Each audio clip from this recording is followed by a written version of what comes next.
क्या है चंद्रयान 3 मिशन? इससे क्या हासिल होगा भारत को? आखिर क्यों इसकी इतनी चर्चा हो रही है? क्या है फेलियर बेस्ड अप्रोच डिजाइन जिसका इस्तेमाल किया गया है चंद्रयान 3 के लिए? क्यों ऐसा दावा किया जा रहा है कि ये फेल नहीं होगा?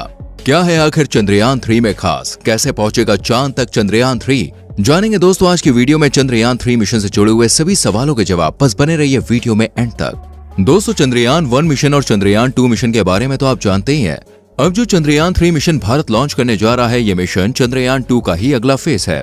ये भी चंद्रमा की सतह पर उतरेगा और फिर चंद्रमा की सतह का परीक्षण करेगा। चंद्रयान 3 के चंद्रमा की सतह पर सेफली लैंड करने पर होगा, इसलिए इसमें एक प्रोपल्शन मॉड्यूल, एक लैंडर और एक रोवर है। इस मिशन के लिए नासा की तरफ से काफी हार्ड वर्क किया गया है, क्योंकि चंद्रयान 2 चंद्रमा की सतह पर उतरने में विफल हो गया था।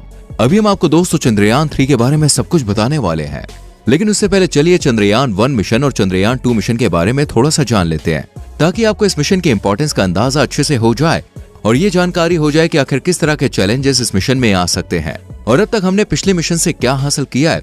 इससे पहले कि वीडियो में हम आगे बढ़े, मैं आपसे रिक्वेस्ट करना चाहूंगा हमारी वीडियो को लाइक जरूर करना। चंद्रयान 1 मिशन की बात करें तो दोस्तों चंद्रयान 1 को 22 अक्टूबर 2008 को लॉन्च किया गया था, जो कि 14 नवंबर 2008 को चांद की सतह पर उतरा था। इस मिशन का सबसे अहम मकसद था चांद पर पानी और बर्फ की तलाश करना। इसके साथ ही अगर चंद्रमा पर किसी तरह के खनिज या रासायनिक तत्व होते हैं तो उनका भी पता लगाना। इसके अलावा चांद के दोनों तरफ की 3D तस्वीर तैयार करना। तो दोस्तों जब इस उपग्रह ने इन सभी कामों को पूरा कर लिया, तब 19 मई 2009 को चंद्रयान 1 की कक्षा 100 से 200 किलोमीटर तक बढ़ाई गई थी, जिसके बाद इसने चांद की सतह की बहुत सी तस्वीरें और चांद से जुड़ी दूसरी बहुत सी जरूरी जानकारियां भेजी थीं। इसने करीब 70,000 तस्वीरें भेजी थी। हालांकि इस उपग्रह को 2 साल के लिए भेजा गया था, लेकिन इसमें 28 अगस्त 2009 तक काम किया गया था, क्योंकि इसके बाद इसके साथ कॉन्ट्रैक्ट टूट गया था। इसके बाद इसरो ने इस मिशन को खत्म कर दिया। आपको बता दें इसी पहले मिशन से पता चला था कि चांद पर पानी है। आपको बता दें चंद्रयान 1 के पहले मिशन के साथ ही भारत ने स्पेस साइंस की फील्ड में अपनी जगह बनाई थी। इस उपग्रह में भारत, ब्रिटेन, अमेरिका, बुल्गारिया और स्वीडन में बने करीब 11 उपकरणों का इस्तेमाल किया गया था। भारत के इस उपग्रह का वजन 1380 किलोग्राम था। अब बात करें दोस्तों चंद्रयान 2 की, तो चंद्रयान 1 का नेक्स्ट वर्जन था ये। इसे 22 जुलाई 2019 को लॉन्च किया गया था। इस उपग्रह के सभी हिस्से जैसे ऑर्बिटर, लैंडर और रोवर वगैरह दोस्तों भारत में ही बनाए गए थे। इसका वजन 3850 किलोग्राम था। इनका मकसद चांद पर सेफली उतरना और फिर चांद की सतह पर रोबोट रोवर चलाना था। आपको बता दें इस उपग्रह ने चंद्रमा के चारों ओर चक्कर तो लगाया था, लेकिन उसकी सतह पर सेफली लैंड नहीं कर पाया था। इसलिए इसे जिस उद्देश्य के लिए भेजा गया था वो पूरा नहीं हो पाया। इसका मकसद था चांद के धरातल का नक्शा तैयार करना, वहां पर अगर किसी तरह के खनिज मौजूद हो तो उनका भी पता लगाना। इसके अलावा चंद्रमा के एटमॉस्फेयर को स्कैन करना और पिछली बार वहां पर बर्फ होने की जानकारी भी मिली थी, उस पर भी आगे की जानकारी जुटाना। अब दोस्तों बात करते हैं चंद्रयान 3 की। जिस तरह चंद्रयान 2 चंद्रयान 1 का नेक्स्ट वर्जन था, उसी तरह चंद्रयान 3 चंद्रयान 2 का नेक्स्ट वर्जन है। आपको बता दें इसे आज दोपहर के 2:35 पर लॉन्च किया जाना था। तो दोस्तों इंडियन स्पेस रिसर्च ऑर्गेनाइजेशन यानी कि इसरो ने इसे आज 14 जुलाई को सक्सेसफुली लॉन्च कर दिया है। आंध्र प्रदेश के श्री हरिकोटा स्थित सतीश धवन स्पेस सेंटर से इसे फैट बॉय कहे जाने वाले LVM-3 M4 रॉकेट के जरिए लॉन्च कर दिया गया। लॉन्चिंग के 16 मिनट के बाद ये पृथ्वी के ऑर्बिट में पहुंच गया। इसरो चीफ S सोमनाथ ने इसकी सक्सेसफुल लॉन्चिंग के बारे में कंफर्म किया। अब दोस्तों चंद्रयान 3 ने अपनी जर्नी शुरू कर दी है। इसके बाद ये उपग्रह अगस्त के आखिर तक चंद्रमा पर उतरेगा। इस मिशन में दोस्तों चंद्रयान 3 की चांद की सतह पर सेफ लैंडिंग होना जरूरी है। अगर इसकी चांद पर सफल लैंडिंग हो जाती है तो भारत, अमेरिका, रूस और चीन के बाद चौथा देश होगा जो चांद पर उपग्रह उतारने में सफल हुआ है।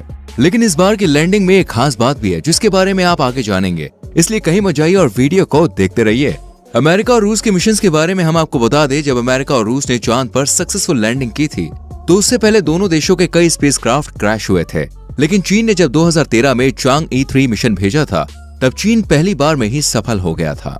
चलिए दोस्तों जानते हैं आखिर किस तरह से चंद्रयान 3 16 मिनट में पृथ्वी के बाहरी कक्षा तक पहुंचा और इस दौरान क्या क्या हुआ।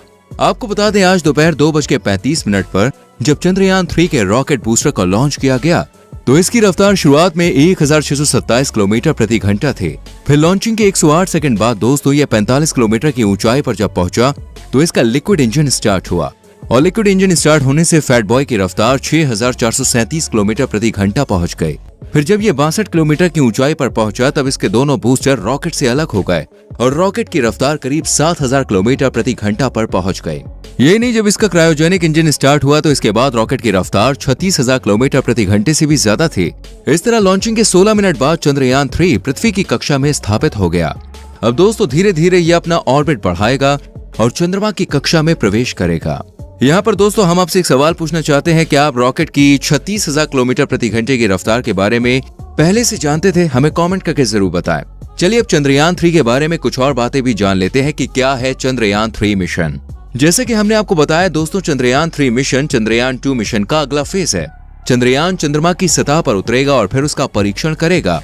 चंद्रयान 3 में एक प्रोपल्शन मॉड्यूल, एक लैंडर और एक रोवर है। लेकिन दोस्तों दूसरे काम शुरू होने से पहले इसका फोकस चंद्रमा की सतह पर सेफ लैंडिंग करना है, क्योंकि पिछले मिशन के दौरान चंद्रयान 2 चांद की सतह पर उतर पाने में सफल नहीं हो पाया था। इसलिए चंद्रयान 3 के लिए खास मशीनरीज इस बार बनाई गई है। साथ ही एल्गोरिदम को भी बेहतर किया गया है। आपको बता दें कि चंद्रयान 3 को बनाने में दोस्तों 615 करोड़ की लागत आई है। इसका वजन करीब 3900 किलोग्राम है। दोस्तों चंद्रयान 3 को चांद तक पहुंचने में करीब 45 से 48 दिन का वक्त लगेगा, जिसके बाद ये चंद्रमा के साउथ पोल के आसपास लैंड करेगा। इस मिशन के दौरान अगर चंद्रमा के साउथ पोल पर इसकी लैंडिंग होती है तो भारत चंद्रमा के साउथ पोल पर पहुंचने वाला पहला देश होगा। दरअसल इसकी लैंडिंग पर अगर डिटेल में बात करें तो चंद्रयान 3 के 3 मॉड्यूल हैं, लैंड, रोवर और प्रोपल्शन। और करीब 45 से 48 दिन बाद 23 से 24 अगस्त को लैंडर और रोवर सॉफ्ट लैंडिंग के जरिए चांद के साउथ पोल पर उतर जाएंगे। आपको बता दें पृथ्वी से चांद की दूरी 3.84 लाख किलोमीटर है। अब आप सोच रहे होंगे अगर स्पेसक्राफ्ट की रफ्तार जब 36,000 किलोमीटर प्रति घंटे थी तो फिर 45 दिन क्यों लगेंगे? भाई देखिए, चंद्रयान 3 ने अपनी जर्नी शुरू तो कर दी है, लेकिन अभी करीब 22 दिन तक ये पृथ्वी के इलिप्टिकल ऑर्बिट में ही रहेगा और मैन्यूवर्स के जरिए अपने इलिप्टिकल ऑर्बिट का दायरा बढ़ाता जाएगा। फिर इसके बाद इसका ऑर्बिट ट्रांसफर होगा और तब ये चंद्रमा की तरफ 6 दिन तक बढ़ता रहेगा। इसके बाद ये चंद्रमा के ऑर्बिट में दाखिल होगा। फिर 13 दिन तक ये चंद्रमा के चक्कर लगाएगा। फिर चंद्रमा से 100 किलोमीटर ऊपर प्रोपल्शन मॉड्यूल से लैंडर अलग होगा। फिर 100/30 किलोमीटर के ऑर्बिट में लैंडर अपनी स्पीड कम करेगा। तब कहीं दोस्तों इसकी लैंडिंग होगी। लैंडिंग के बाद रोवर रैम से बाहर निकलेगा और करीब 14 दिन तक ये चांद पर निरीक्षण वगैरह करेगा। बाकी रहा प्रोपल्शन मॉड्यूल, ये चंद्रमा के ऑर्बिट में ही रहेगा और धरती से आने वाले रेडिएशंस की स्टडी करेगा। इस मिशन के जरिए ये पता लगाया जाएगा कि चांद की सतह पर भूकंप वगैरह की कितनी संभावना है, यानी इसकी सतह कितनी सिस्मिक है। साथ ही चांद की मिट्टी और इस पर मजबूत धूल वगैरह का अध्ययन किया जाएगा। दोस्तों चंद्रयान मिशन को लेकर आपने अगर ध्यान दिया हो तो इस बार के मिशन को लेकर आम आदमी से लेकर देश की खास शख्सियत और लीडर्स वगैरह हर कोई काफी उत्साहित है। यही नहीं, इस बार के मिशन पर तो दुनिया भर के देशों की नजर भारत पे ही टिकी हुई है। क्या आप इसकी वजह जानते हैं? क्या आप जानते हैं कि आखिर चंद्रयान 3 में ऐसा क्या खास है जिसकी वजह से इसकी इतनी चर्चा हो रही है? चलिए हम आपको बताते हैं। दरअसल चंद्रयान 2 के विफल होने के बाद चंद्रयान 3 मिशन के लिए भारतीय वैज्ञानिकों ने काफी मेहनत की है ताकि पिछली बार की तरह कोई भी गलती ना रहे और मिशन फिर से विफल ना हो। तो दोस्तों ये थी चंद्रयान 3 से जुड़ी हुई सारी जानकारी। चंद्रयान 3 के बारे में जानकर आपको कैसा लगा हमें कमेंट में जरूर बताएं। वीडियो को लाइक और शेयर करें और आने वाली वीडियोस को देखने के लिए चैनल को सब्सक्राइब करके बेल आइकन प्रेस करें जिससे आने वाली वीडियोस मिस ना हो। मिलते हैं अगली वीडियो में। Till then bye bye, take care.